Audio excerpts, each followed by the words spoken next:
You can't go wrong when it's done right, and they're doing it right. Biscuits and duck gravy. Food's just out of this world. Southern style. A lot of the dishes remind me of my childhood. And that's the vibe Louisville natives Tyler Trotter and Lori Beck were going for when they opened this joint in an old house. Grill House was a home, so we wanted the food to reflect sort of the things that we grew up eating that we love. So they brought in trained chef and Kentucky native Andy Myers to amp up and narrow down the dishes. It's like a brunch menu served 7 days a week. Ready to roll on 2 fried bologna sandwiches. There's something about a fried bologna sandwich if you're from this region, and Grill House does it so well. So a fried bologna sandwich is a brunch item here in Louisville? It is, yeah. What are you nodding over there? I think it's all the time. Okay, good. The first thing that we do is we make a spice kit. I've heard it called a lot of things, but a spice kit works for me. Grated nutmeg, dextrose, black pepper, coriander, garlic powder, some salt, curing salt, paprika, and then we've got some non-fat dry milk powder. Milk solids, okay. You know what that's for? Emulsifying. Brings it together, ties it up. We add a little bit of ice water. This is all beef? Yes. So we're gonna take these two, blend them together, and start grinding. Sheet tray it, partially freeze it, cut it. This. Ready to roll? You can get these at the carnival right here, right? Yep. Grind again. I'm like resisting the urge to just reach out and touch all over it. Don't do it. Don't do it. Gonna load this guy up. So the casing, we'll just soak it for a second just to Make it a little pliable. bit more pliable. Real easy to do that when we're standing here and Damaris is singing. Well, hello, Dolly. It's so nice to have you back where you belong. He's trying to work. After we case it, we smoke it. And what are you smoking it with? Cherry. Fantastic. So some nice, great color. We vacuum seal it and we cook it in an immersion circulator to get the temperature up to 155. Dig it. How are you gonna make that egg, chef? Sunny side There up. you go. That's definitely not me. That's gonna be all this girl. Our house bologna. Maybe we should just try a little piece for science. See how it sounded official. Yeah, why not? There you go. I'm gonna fry this on the flat top in a little bit of butter. Oh, good. I could just dip that in mustard and eat it. And you know it's even gonna have more flavor once it heats up. We have a brioche bun, And what kind of cheese is that? a New York white cheddar. Is it always 2, or is it just because Damaris and I are both here? It's always 2. There you go. Little finishing salt. Cracked pepper, a little bit of hot sauce, little baby mustard greens. Look at that. On your mark, get set, go. Oh my God. That is straight up legit awesome. It's super flavorful. This is kind of a cross between a nice summer sausage and a bologna. The balance is really great. And the texture's the best part about it. This is dynamite. I like the egg. It makes it kind of saucy and messy. I don't like any sandwich that's not gonna run down my arms. So, especially in the morning, you know. It hits all of those salty, savory notes that you want. It's got a nice little kick to it.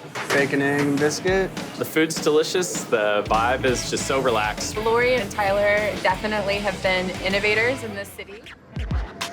At Luna Rosa in San Antonio, Texas, former teacher Iris Ornelas is schooling the locals on authentic Puerto Rican cooking. Cuban with sweets. I always kept telling my husband, I want to own a restaurant, I want to cook. So you always had the restaurant in your head? Yes, yes. Okay. So she left her 25-year teaching career and went for it.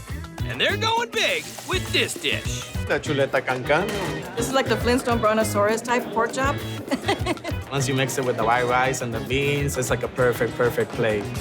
We are going to make chuleta cancan. It's a Okay. big pork chop. Holy moly. I don't think I've ever seen a chop like that. Yeah, they're very unique. You've got the pork chop. This is the back. Now you come down the side. Here's your ribs. That's a rib. Wow. This thing is just riddled with flavor. The only challenge to this is how to cook this all together and not have these loins become dry by the time these sides and rib areas become tender. So that's why we brine them.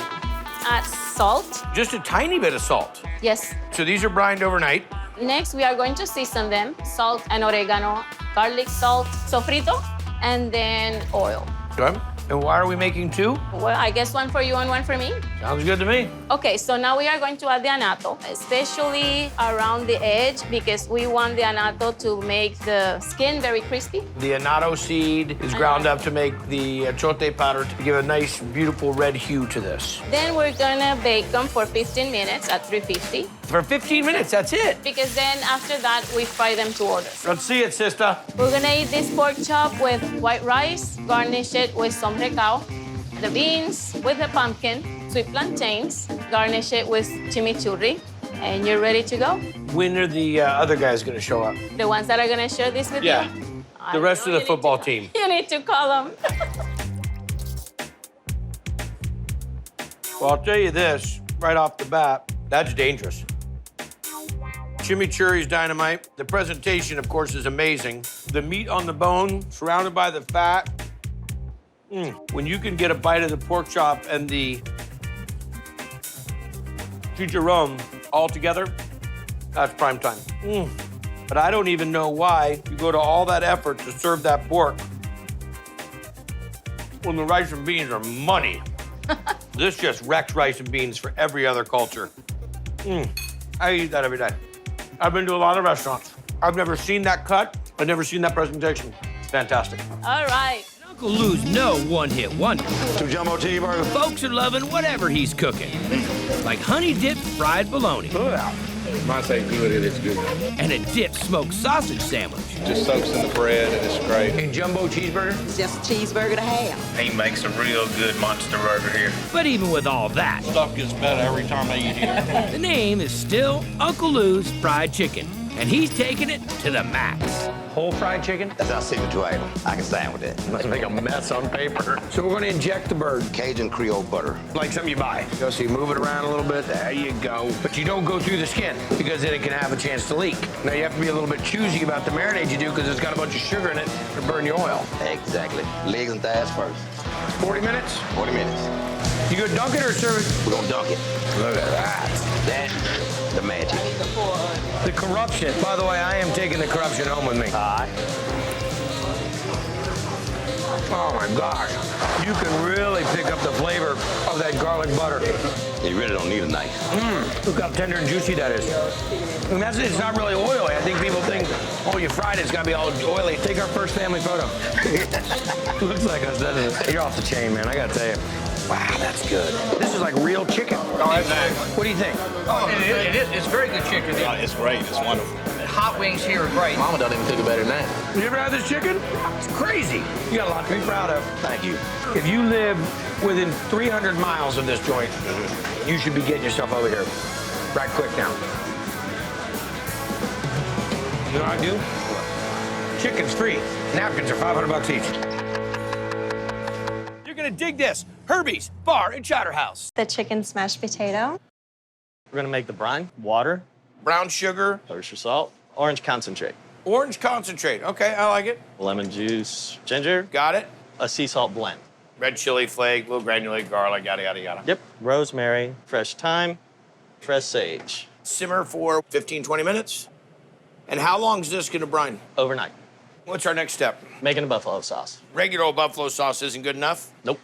Hot sauce, the Reaper sauce. It's also another style of wing sauce. White pepper, chili, cumin, ginger, mustard, cayenne, turmeric, There you go with that concentrated orange juice again. and the butter.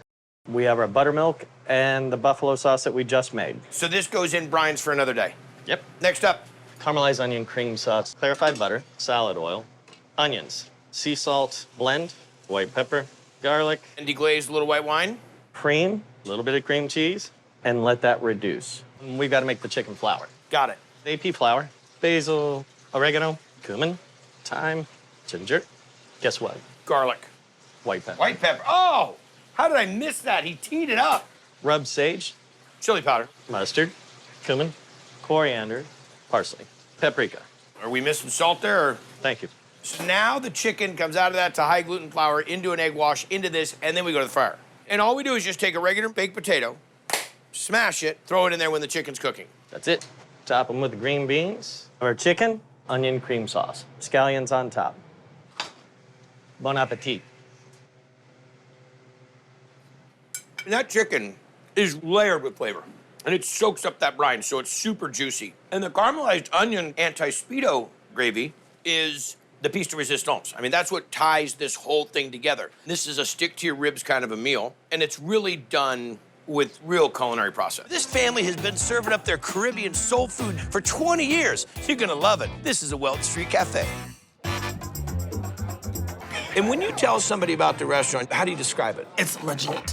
How long you got on them chops? I'm ready. There is nothing like when you get a pork chop that is fried to perfection and then someone puts some gravy on top. Now we're gonna get into some fried pork chop. I'm gonna just make my little seasoning here. Salt, garlic powder. You've had to see this neighborhood change quite a bit in the 20 years you've been here. Lots.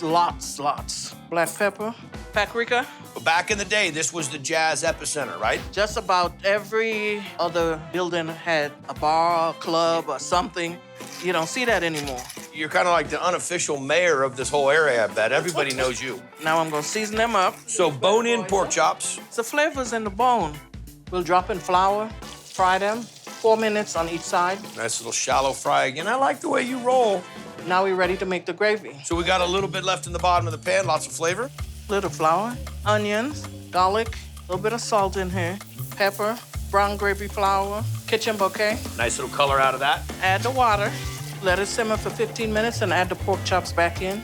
I like it. And we're gonna do some greens with this? Yeah, we can. Oh, I love greens. Put the collard greens in. I mean, that's an elephant ear right there. Oh, yeah, it is. I got her laughing now. We're gonna be here all week. Add some garlic and some onions. Put a little bit of oil in it to keep the greens kind of loose. Gotta keep your greens loose. Salt, garlic salt, habanero peppers, some black pepper. A little chicken base. I put my big old turkey in. That's a monster. How long are we gonna let this cook? About 2 hours. You ready?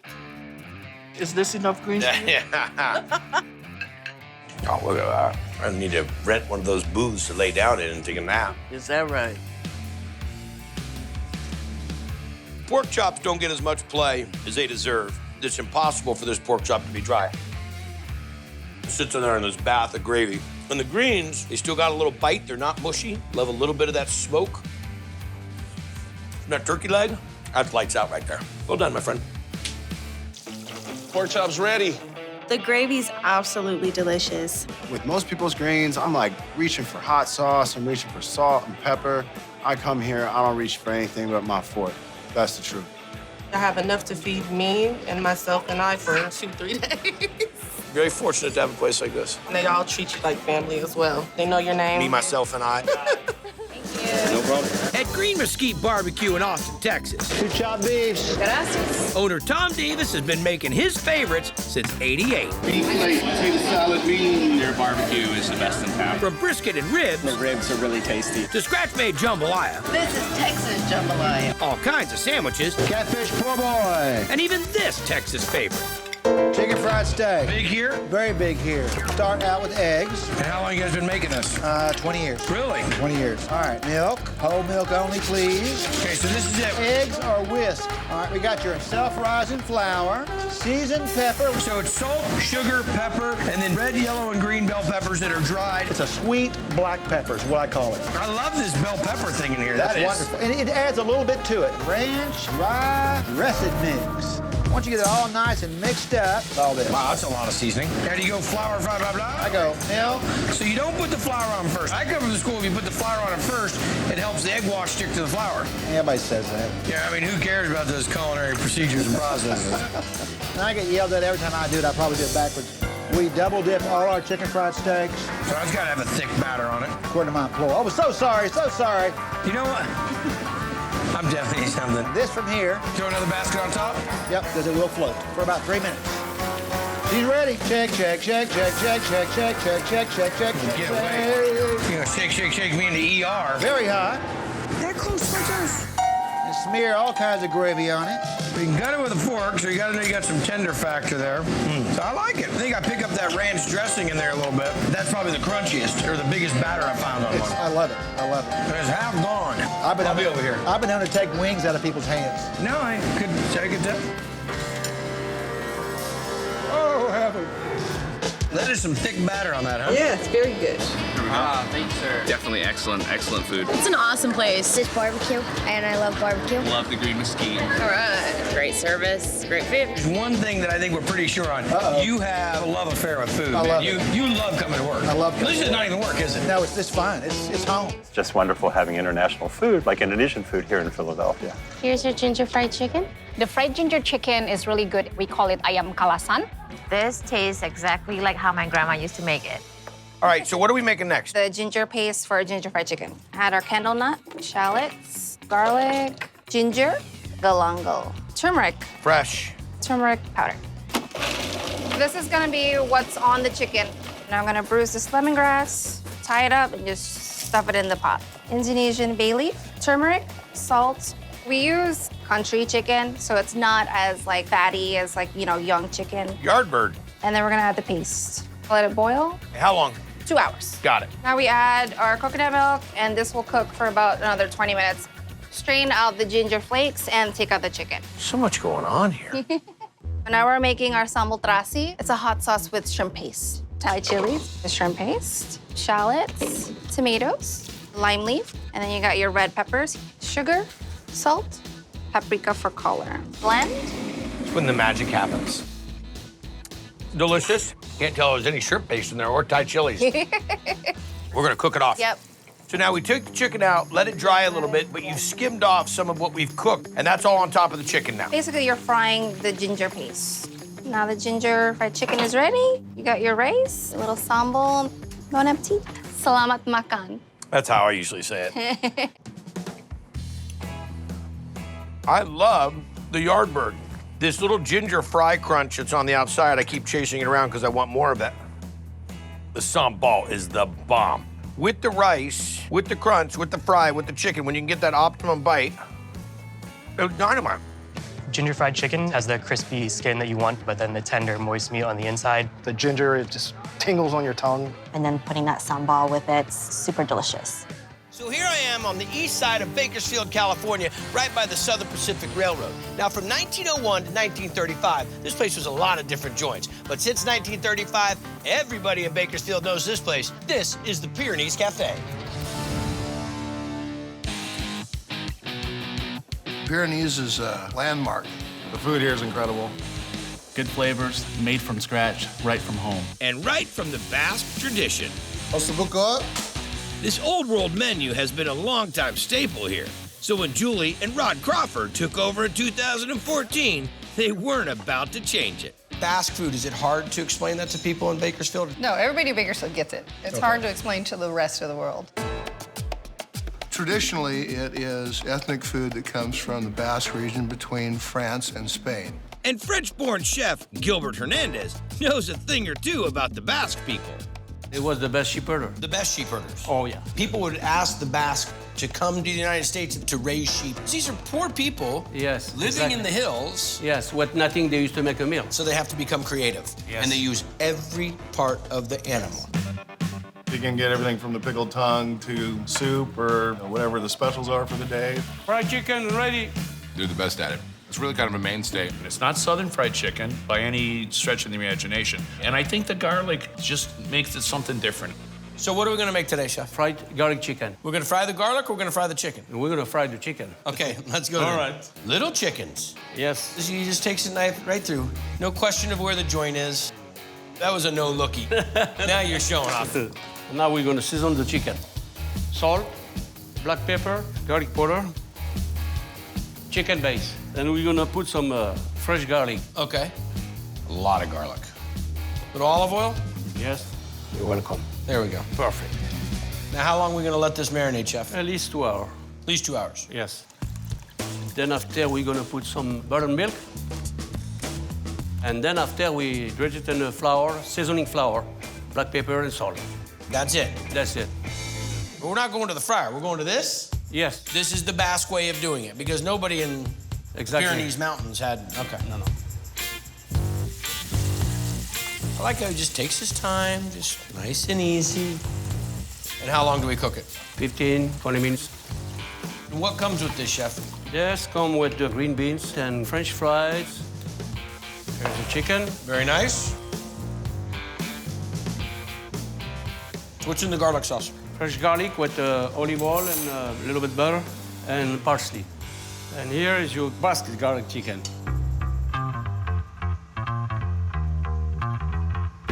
The garlic on the outside is very strong, but the garlic and the flavor inside the chicken is what is really nice. It's tender, it's juicy, lots of flavor. The crust on the chicken is great. I have restaurants called Johnny Garlics. I have one in Bakersfield. But if I was gonna ever make fried garlic chicken, that would be the example. Outstanding. The garlic just hits you right away as soon as you bite into it. Probably don't want to have your first date after you eat it, but it's very, very good. The best chicken that you'll ever have. Even though it's rooted in humble beginnings. Basque food is peasant food. Cuts of meat nobody wanted, and you had to figure out a way to make those meats flavorful and tasteful. How close is this to traditional, original Basque like you get at home? Probably a little better than what we had at home. Smothered pork chops. There's no place like Florence is in the heartland. I have chicken and dumplings. Country classic. It's like my grandmother would have fixed back in the day when we were kids. How'd you find this place? Man, this place has been around since the 50s. Which is when Florence Kemp started cooking up her brand of Southern comfort here at the age of 20. And she's still stirring the pot with the help of her daughter, Victoria. How many generations of families do you get coming through here? We see fourth-generation customers. It's gonna make you feel fantastic. Yes. I was born and raised in the South, and when I came here, I knew I'd found the Mecca. Fried rib appetizer. The fried ribs are really a unique kind of experience. It's a light breading. It's not too thick. The barbecue sauce is amazing. What are we gonna make today? Fried ribs. Like pork ribs? Yes. How'd you know that's my middle name? Guy Fried Ribs Fieri. How do you want to start? We cut these ribs. So these are spare ribs, or St. Louis style rib. Has this fried rib always been on the menu? No. My dad used to live with me, and he got old, and I have to go home and try to fix his dinner. And so this is something I could fix quick. He was 105. Holy moly. So we go from the lemon juice and vinegar into the water. Now this is gonna brine for a day? As long as stay, it's better. The longer, the better. So when it gets done, we put the salt and pepper on it. Now we're gonna make the house seasoning for our fried ribs. First, we start with flour. This is the salt. Cornstarch. There we go. Baking powder, pepper. And then we put that all over the ribs. Yes. Okay. Then we fry the ribs for 15 minutes. How many come with an order, Florence? 3 or 4. Who makes the laws around here? Oh, my daughter thinks that she's the mother now, and I'm the daughter. Are we gonna serve these with anything? Barbecue sauce. Okay, I'm following the lead. I know you're the boss. I like that. Take this water and pour it in the pot. Okay, put the water in the pot. Okay. And then we're gonna put all of these dry ingredients. The sugar, it's like a little onion powder. So a little barbecue spice, okay, a little cumin, a little mustard. We are a team. Look at us go, Flo. Oh, yeah. A little liquid smoke. Water or really bad moonshine? It's vinegar. Now we'll go ketchup. We'll let this cook down, and then when the ribs come out, we'll get them with the sauce. Looking good. That's tasty. Not too much batter, nice and juicy. I think the key was that you soaked them in the vinegar. Got a nice little flavor from that. How do you like that sauce? Oh, there's good tang in that sauce, ma'am. Thank you. I'm gonna have more fried ribs. Fried rib appetizer, enjoy. It's already a good rib, but when you put that batter on top of it, it just takes it over the top. Everybody should try a fried rib, right? Frying chicken right now in the hot grease. You're a local food writer. What is it about Florence's? The world moves really fast, but it doesn't here. Florence is always here. I mean, it's an inspiration for how good you can get if you take the time to do it that long. When they ask, what do you want? I said, I want your yam-fried chicken. You've never tasted something that is so moist, so good, and so flavorful. What are we making now? Yam-fried chicken. I don't know what yam-fried chicken means, so I'm just gonna follow you. We're gonna first stick it and season it with salt and pepper. And then we also have a little seasoning in the flour, too. How old are those Dutch ovens there, Oh, Florence? I wore out about 5 or 6 of them. I don't think I've ever heard of anybody wearing out a Dutch oven. I think you probably wore out some people that have worked here. I think there have been people that come to work here and that have had to go retire, and you're still working. Yes. And they ask me all the time when I'm gonna retire. I don't think that's gonna happen. Not soon, I hope. Some of the people that work here told me that you once in a while you quit. When I get mad, I don't work anymore. And where do you go? Nowhere. Oh, I gotta try that. I quit. And we're gonna make candied yams out of these. Bunch of cooked yams. Put all of this sugar in there. It's a lot of sugar, ma'am. You're in for a treat. Add some butter. After a while, it'll turn into syrup. Anything else we're gonna serve with this? We got greens. Collard greens? Yes. I'm gonna put these in the pot. And then I'll pour all of this water in, baking soda. There's the sugar, salt. Chicken stock? We put all of that stock in. They're gonna cook about an hour and a half. Plain old fried chicken's good for me, but now we're going yam fried chicken. We've already put our yams on the plate. Okay. Take the collard greens. Okay, good. Right in the sauce you go. Now you try that. All right. You invented that? Yes. delicious. You really season your chicken well. There's a lot of flavor in that pot. I love collard greens. Nice and tender, not mushy. Perfectly cooked chicken, tender candied yams, and you. Package deal. Fantastic. I need that yam fried chicken. Amazing, tender and juicy on the inside. The yam sauce just made it so delicious. And how about the collards? I have them every time I come here, and I come here from 2 to 3 times a week. Fried chicken, I needed it 15 minutes ago. I'm running behind. So in OKC, this is a must-go-to. Absolutely. You have to try it. All your taste buds are just gonna come alive at one time. You're a big personality. You walk softly and carry a big stick. Yes, I do. Yes, I do. I resemble that remark. Thank you very much for having me. I really appreciate it. Thank you. Watch out for Florence. She quit, she'll be back.